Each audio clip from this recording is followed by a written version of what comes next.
Assalamualaikum warahmatullahi wabarakatuh. Nama saya Arin Ditama, nomor urut absen 03 dari kelas A1. Di sini saya akan membuat rangkuman dari pertemuan 9 sampai dengan pertemuan 14 mata kuliah manajemen IT. Assalamualaikum warahmatullahi wabarakatuh. Di sini saya akan membuat video yaitu berupa rangkuman dari pertemuan 9 sampai pertemuan 14. Video ini bertujuan untuk penyelesaian tugas yaitu berupa kuis dari mata kuliah manajemen IT,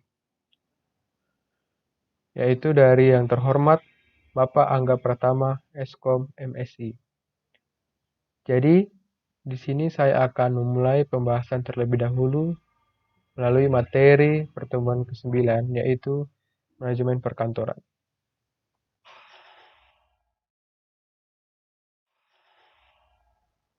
Manajemen perkantoran.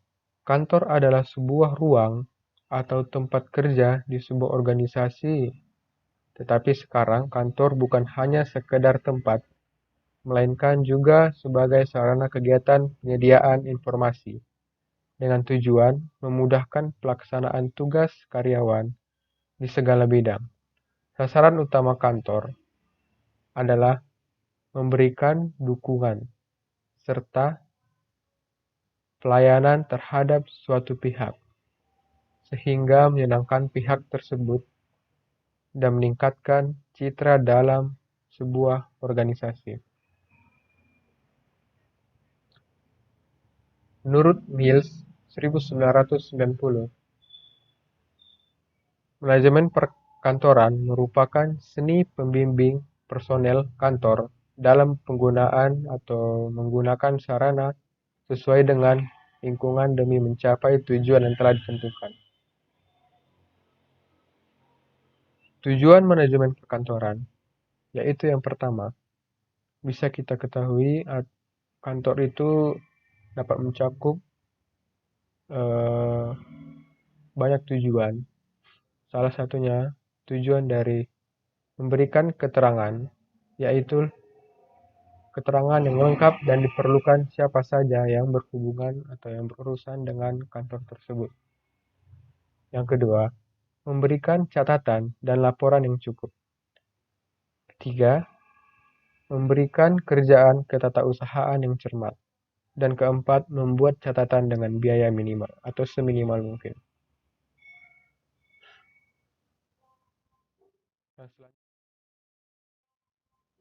Selanjutnya yaitu otomatisasi perkantoran. Kantor virtual. Peranan teknologi perkantoran adalah dengan adanya teknologi perkantoran semua pekerjaan. Kantor menjadi lebih efektif dan efisien.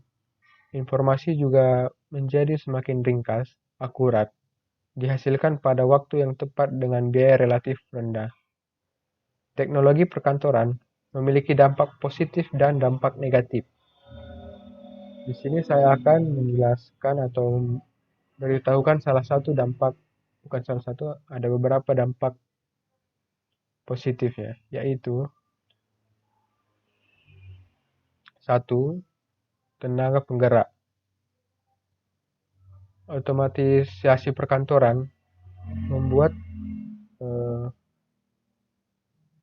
tenaga penggerak yang sangat efisien. Jadi dia adalah salah satu dampak positif dari teknologi perkantoran, yaitu satu, sebagai tenaga penggerak. Dua, prosedur kerja. Tiga, dapat menghasilkan hasil kerja yang baik. Dan dampak negatif teknologi perkantoran ialah sulit mencari pekerja dengan keterampilan umum. Karena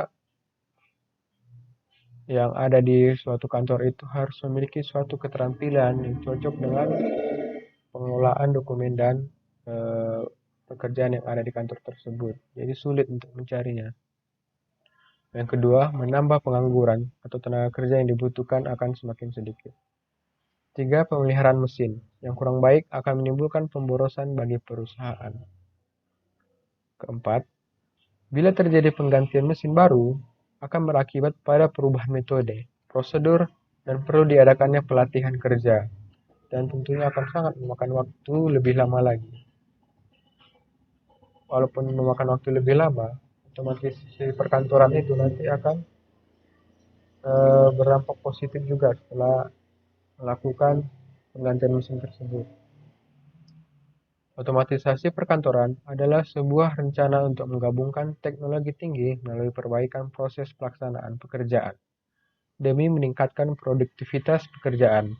Manfaat otomatisasi perkantoran yaitu: 1. Informasi menjadi lebih mudah dan murah digunakan, dipindahkan dan dirawat. Komputer tidak mengganti pekerja, hanya saja menunda penambahan pekerja saat beban kerja bertambah. Ketiga, pemecahan masalah kelompok atau tim. Keempat, berkontribusi pada komunikasi antar pekerja. Yang kelima, otomatisasi perkantoran itu pelengkap bukan pengganti. Yang keenam, membantu cara komunikasi bisnis. Konsep otomatisasi perkantoran dibagi menjadi 5, yaitu: 1. Mengarah ke otomatisasi. 2. Evolusi dari aplikasi terpisah dan tanpa rencana menjadi aplikasi terencana dan terpadu. Yang ketiga, memudahkan penerimaan dan pengiriman informasi. Yang keempat, memberikan keuntungan yang lebih besar. Salah satunya itu melalui pengambilan keputusan yang baik. Dan yang kelima, pelengkap bagi metode tradisional, bukan sebagai pengganti.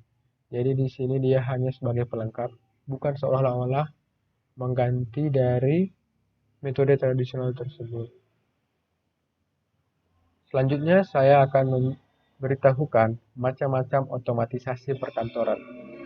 Di sini macam-macam otomatisasi perkantoran ada 6, yaitu yang pertama, sistem komunikasi elektronik atau komunikasi antar individu, grup, dan organisasi. Di sini komunikasi merupakan salah satu penghubung antara individu dengan individu, grup dengan grup, dan organisasi. Bisa juga dari individu ke grup dan individu ke organisasi. Bisa saja. Di sini sebagai komunikasi. Jadi dia hanya sebagai penghubung. Dan yang kedua, sistem kolaborasi elektronik. Informasi digunakan untuk bekerja sama. Dan yang ketiga, sistem publikasi. Penggunaan teknologi untuk keperluan dokumen tercetak. Dan yang keempat, sistem pengolahan kantor atau pengorganisasian aktivitas kerja. Dan yang kelima, sistem elektronik formal didokumentasikan dengan suatu sistem prosedur tertulis. Dan yang terakhir, ataupun yang keenam, sistem elektronik informal. Ini direncanakan atau tidak diuraikan secara tertulis. Kantor virtual. Kantor virtual merupakan ruang kerja yang berlokasi di dunia internet, di mana seorang individu dapat menyelesaikan tugas untuk melaksanakan bisnis profesional atau pribadi tanpa memiliki fisik lokasi usaha. Jadi cukup efisien kalau kita lihat di sini ya. Dan tidak mempunyai kantor nyata, tetapi hanya dalam internet, kantor virtual. Jadi dia tidak memerlukan kantor sebagai fisiknya atau kantor yang berbentuk ruangan atau bangunan seperti itu. Karena di sini berbasisnya hanya dalam internet atau kantor virtual. Bertujuan untuk mewujudkan pengurangan penggunaan kantor secara fisik demi efisiensi kerja yang berujung pada penekanan biaya. Juga untuk melakukan penghematan secara signifikan dan fleksibel dibandingkan dengan menyewa ruang kantor atau sistem tradisional atau metode tradisional hanya masih menggunakan atau menyewa ruang kantor. Kantor virtual memiliki manfaat, yaitu lebih fleksibel, hemat biaya, banyaknya pilihan pekerjaan, penghasilan tak terbatas, mempunyai banyak waktu luang dengan keluarga karena dia tidak terjadwal seperti metode tradisional. Dia kan harus pergi dengan jam kantor, pulang dengan jam kantor juga. Jadi kantor tradisional tersebut yang menentukan jadwalnya. Jadi mempunyai banyak waktu luang kalau kita menggunakan kantor virtual tersebut. Kantor virtual memiliki kelebihan dan kekurangan yang menjadi patokan pada pembelajaran. Kelebihan kantor virtual yaitu yang pertama, pengurangan biaya operasional seperti lokasi dan ruangan. Biaya peralatan dan gaji karyawan akan lebih rendah tentunya ya. Dan yang kedua, menggunakan jaringan komunikasi formal. Seluruh bentuk komunikasi tercetak atau terekam secara formal. Yang ketiga, rapat dilakukan secara konferensi atau telekonferensi dan video serta dokumen ditransmisikan secara elektronik atau secara virtual juga. Dia dikirim melalui misalkan WA, WhatsApp, web, atau email seperti itu ya. Ditransmisikan secara elektronik, bukan bahan baku seperti kertas seperti itu ya. Dia menggunakan elektronik seperti internet juga. Dan yang keempat, pengurangan halangan aktivitas kerja seperti hujan, jalan macet, tempat kerja yang jauh.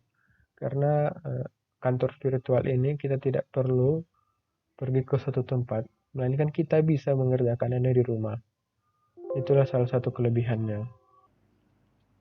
Dan yang kelima, yaitu keuntungan sosial atau kemampuan dan kesempatan bekerja untuk individu yang memiliki anak kecil, penyandang disabilitas, maupun lansia. Selanjutnya saya akan membahas mengenai kekurangan kantor virtual, yaitu yang pertama, rasa tidak memiliki karena tidak bertemu dengan rekan kerja, karena kita tidak ada berkomunikasi atau tidak ada kelompok kerja, karena kita mengerjakan secara virtual, bukan langsung bertemu dengan rekan kerja begitu ya. Dan yang kedua, takut kehilangan pekerjaan karena perekrutan yang dipermudah. Yang ketiga, semangat kerja yang rendah. Dan yang keempat, ketegangan keluarga ketika memiliki suatu proyek.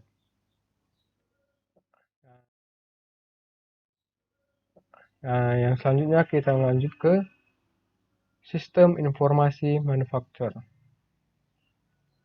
Sistem informasi manufaktur dan pemasaran merupakan sebuah sistem yang telah banyak digunakan oleh perusahaan-perusahaan.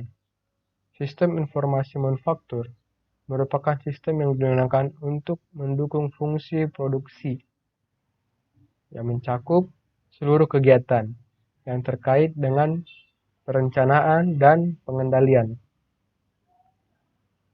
Proses untuk memproduksi barang atau jasa. Fungsi dari sistem informasi manufaktur dan pemasaran adalah memproduksi produk yang akan dijual, bisa barang maupun jasa. Sistem informasi manufaktur memiliki 3 subsistem input dan 4 subsistem output. Di sini saya akan memberitahukan subsistem input terlebih dahulu.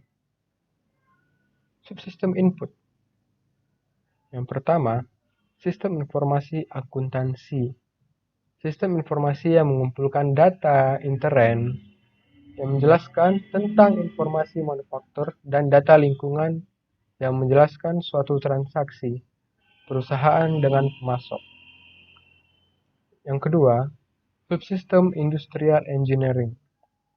Ini menyerupai subsistem penelitian pemasaran. terutama terdiri dari proyek-proyek pengumpulan data-data khusus, biasanya mengumpulkan data dari perusahaan dan bukan dari lingkungannya. Yang ketiga, subsistem intelligent manufacture. Mengumpulkan data dari lingkungannya. Sistem ini berbeda dengan industrial engineering, karena pemasok dan serikat pekerja merupakan tanggung jawab khusus manufaktur, di mana pemasok menyediakan banyak data dalam bentuk katalog dan daftar harga. Sedangkan serikat pekerja tidak masuk dalam sistem komputer, tetapi hanya diucapkan secara langsung atau tertulis. Selanjutnya ke subsistem output. Yang pertama yaitu subsistem produksi. Menjelaskan setiap langkah dari proses transformasi, dari pemesanan barang baku, dari pemasok, hingga pelepasan barang jadi ke pasar. Yang kedua yaitu subsistem persediaan. Memelihara catatan konseptual dari material saat material bergerak dari bahan mentah menjadi barang yang dalam proses dan menjadi sebuah barang jadi. Yang ketiga yaitu subsistem kualitas. Memastikan kualitas dari pemasok, apakah sudah masuk dari pemasok, apakah sudah memenuhi standar yang ditentukan oleh perusahaan atau belum. Yang keempat, subsistem biaya. Membuat manajemen tetap mengetahui perkembangan terakhir dari biaya transformasi, yaitu bisa berupa output ini akan digunakan oleh pemakai.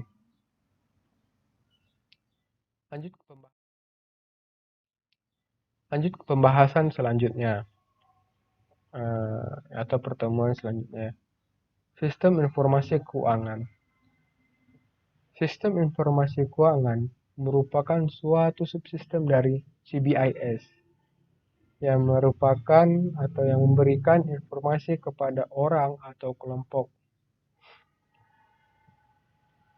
baik di dalam maupun di luar perusahaan, mengenai masalah keuangan perusahaan.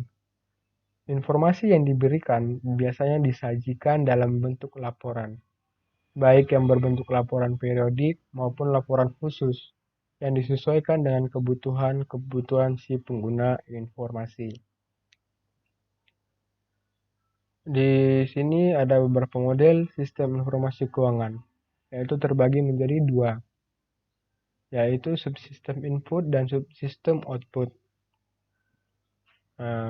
Saya akan mulai dari subsistem input terlebih dahulu, yaitu yang pertama, sistem informasi keuangan.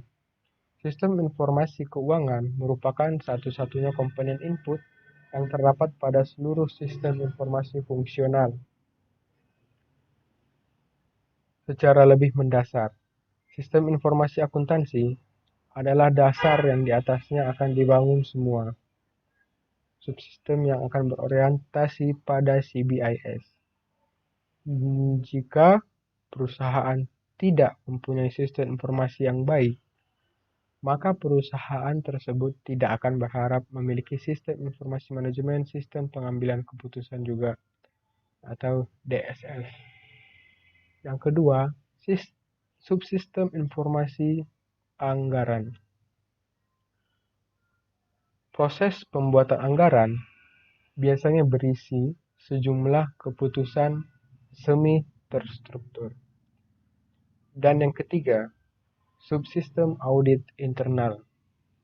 Di sini biasanya terdiri dari auditor yang menganalisa dari sistem konseptual perusahaan, biasanya untuk memastikan apakah data-data perusahaannya sudah diproses dengan cepat. Dan yang keempat, yaitu subsistem intelijen keuangan. Ini subsistem merupakan bagian dari subsistem eksternal. Jadi kita lanjut saja ke subsistem output ya.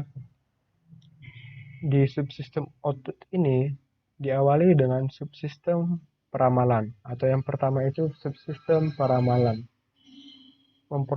mengintegrasikan kegiatan jangka panjang perusahaan dalam kegiatan ekonomi. Subsistem ini merupakan salah satu kegiatan matematis yang tertua dalam bisnis. Sebelumnya, peramalan menggunakan kalkulator meja. Fungsi dari subsistem ini adalah untuk melakukan evaluasi terhadap kinerja, tertentunya terhadap kinerja keuangan saat ini dan terproyeksi dalam bisnis. Yang kedua, subsistem manajemen dana. Mengelola arus uang agar tetap seimbang dan positif. Subsistem ini memiliki fungsi untuk membantu pengelolaan aset, seperti kas dan saham, dengan manfaat yang tinggi, tetapi dengan risiko yang kecil. Tujuan dari subsistem ini adalah memastikan bahwa arus uang yang masuk melalui pendapatan lebih besar dari arus uang yang keluar melalui biaya. Memastikan bahwa keadaan ini akan stabil sepanjang tahun. Subsistem ini dikenal juga dengan istilah analisis arus kas. Dan yang ketiga, atau subsistem yang ketiga, yaitu berupa subsistem pengendalian. Di sini memungkinkan para manajer untuk menggunakan secara efektif semua jenis sumber daya yang tersedia dalam perusahaan. Subsistem ini memiliki fungsi dapat melakukan evaluasi keuangan dan dampak keuangan terhadap pengeluaran modal yang diajukan.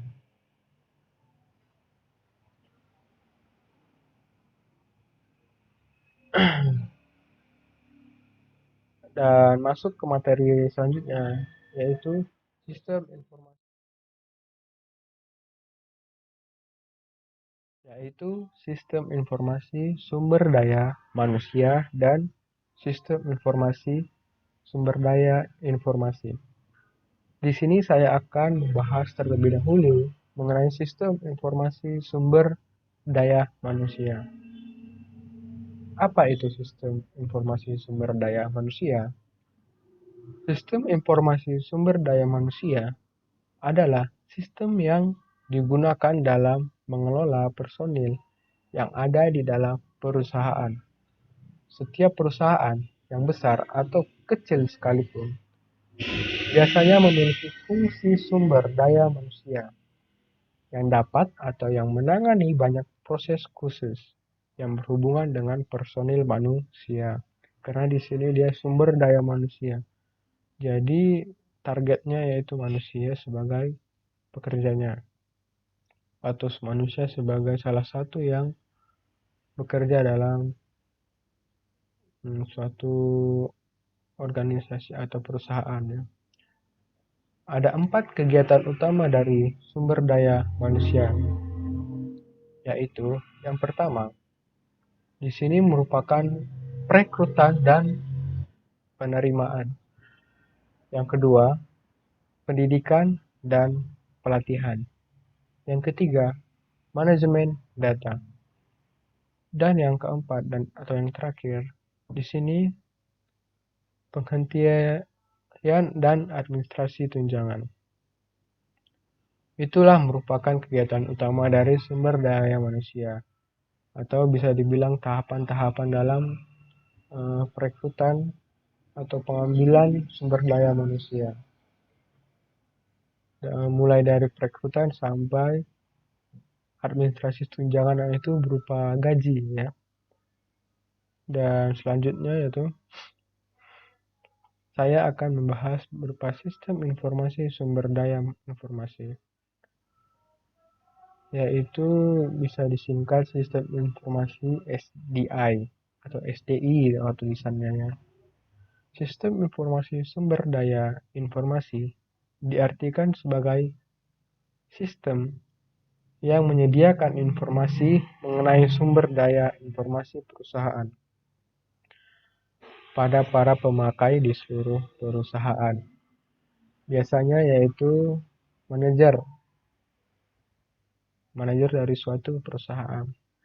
Dari unit jasa informasi dikenal dengan CIO, singkatan dari Chief Information Office, yaitu ini berlaku di suatu perusahaan atau organisasi ya. CIO ini adalah salah satu eksekutif puncak perusahaan. Jadi dia seperti kalau di organisasi dia ketuanya lah ya kan, komandan yang dia yang berkuasa di suatu perusahaan tersebut. Walaupun dia berusaha berkuasa, dia juga bertanggung jawab atas salah satu area fungsional utama, yaitu dalam jasa informasi. Bukan mudah sebenarnya, karena dia mempunyai tanggung jawab sangat besar.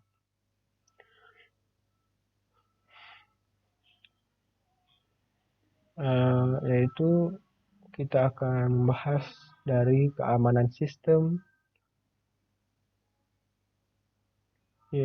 yang mengacu pada perlindungan terhadap semua sumber daya informasi perusahaan. Bisa dari ancaman oleh pihak-pihak yang tidak bertanggung jawab atau berwenang. Seperti contohnya bisa kita ketahui seperti hacker ya kan. Hacker itu suka sekali untuk mengacaukan sistem dari suatu perusahaan atau organisasi. Tujuannya kita tidak ketahui sebenarnya. Banyak tujuan mereka, salah satu itu mengambil keuntungan atau ingin menjatuhkan dari suatu perusahaan tersebut. Tetapi tujuan utama hacker itu ya, itu mencuri data dari suatu sistem. Dan selanjutnya untuk diperjualbelikan biasanya ya kan. Dan selanjutnya itu gangguan terhadap informasi. Yang pertama itu sengaja. Di sini sengaja itu bisa dari bagian internal ataupun eksternal. Misalnya ya internal itu ada salah satu karyawan ingin membuat suatu gangguan terhadap sistem informasi tersebut atau ingin mencari-cari kesalahan dari sistem tersebut dan selanjutnya akan diperbaiki. Itu salah satu sifat atau perilaku sengaja dalam membuat gangguan terhadap sistem informasi tersebut. Kalau dari eksternal itu memang kalau dari eksternal ya ingin menjatuhkan suatu sistem ya. Jadi ingin membuat perusahaan tersebut jatuh, dia bersengaja ingin merusak sistemnya melalui hacker tersebut atau bisa juga melalui hacker ya. Dan yang kedua, tidak sengaja atau kesalahan teknis, gangguan lingkungan dan kesalahan manusia. Di sini tidak sengaja yaitu kita sebagai manusia atau jangan manusia lah. Kalau suatu program mungkin ada cacatnya tanpa kita sadari. Tanpa kita sengaja pun dia akan error. Padahal kita tidak tahu apa-apa tiba-tiba dia error. Di situ adalah kesalahan sistem yang wajar sebenarnya ya. Yaitu selanjutnya pengendalian keamanan informasi.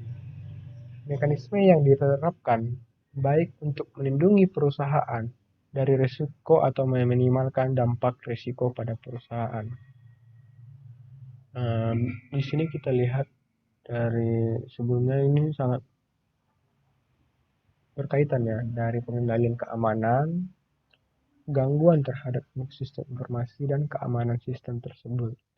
Jadi dari keamanan sistem yang kuat tidak akan ada gangguan atau meminimalkan gangguan terhadap sistem tersebut. Kalau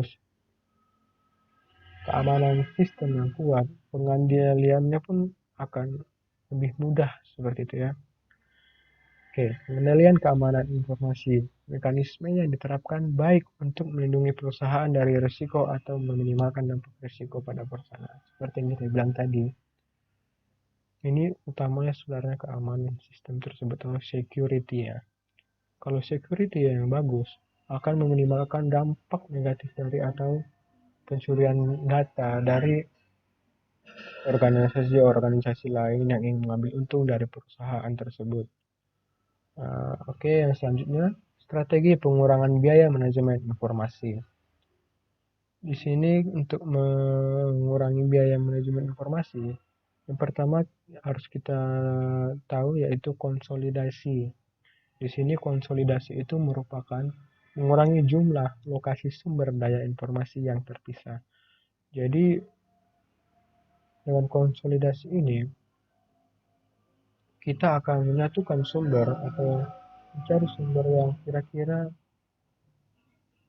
mempunyai tingkat kejelasan dari informasi yang baik tersebut.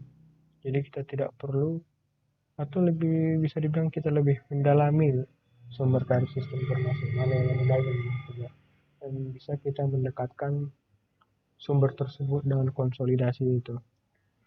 Dan yang kedua yaitu downsizing, yaitu transfer sebagai berbagai aplikasi berbasis komputer dari konfigurasi peralatan besar ke platform yang lebih kecil seperti komputer mini dan lainnya.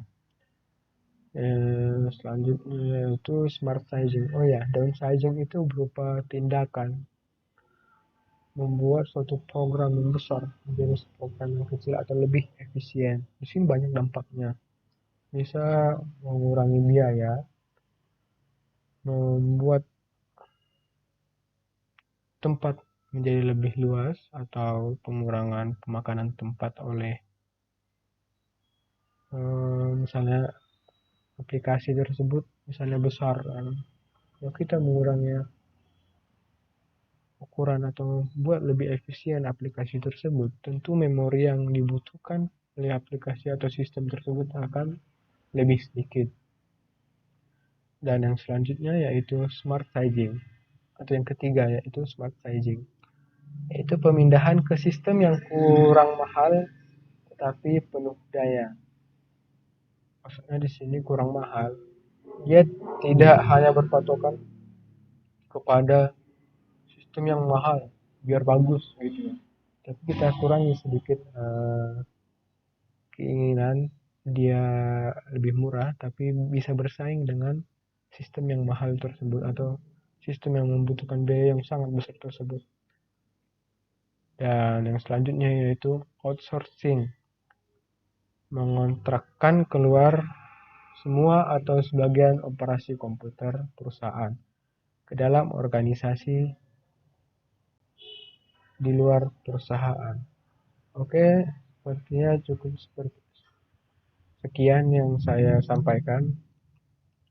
Sudah kita jelaskan dari pertemuan 9 sampai ke pertemuan 14.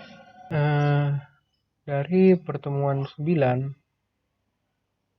yaitu berupa pembahasan sudah kita bahas tadi tentunya ya, yaitu mengenai manajemen perkantoran atau bisa dibilang konsep dasar manajemen perkantoran yang kita bahas tadi ya. Dan yang selanjutnya yaitu dan yang ke pertemuan 10 yaitu mengenai pembahasan otomatisasi perkantoran. Dan untuk pertemuan 11 tadi yaitu pembahasan tentang teknologi perkantoran dan kantor virtual. Dan untuk pertemuan ke-12 yaitu berupa sistem informasi manufaktur.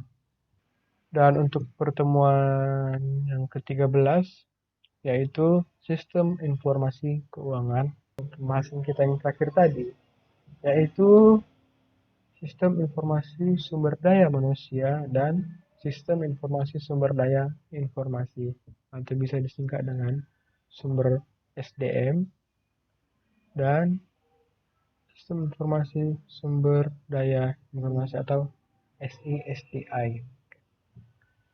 Terima kasih, cukup sekian sepertinya saya ucapkan. Wassalamualaikum warahmatullahi wabarakatuh.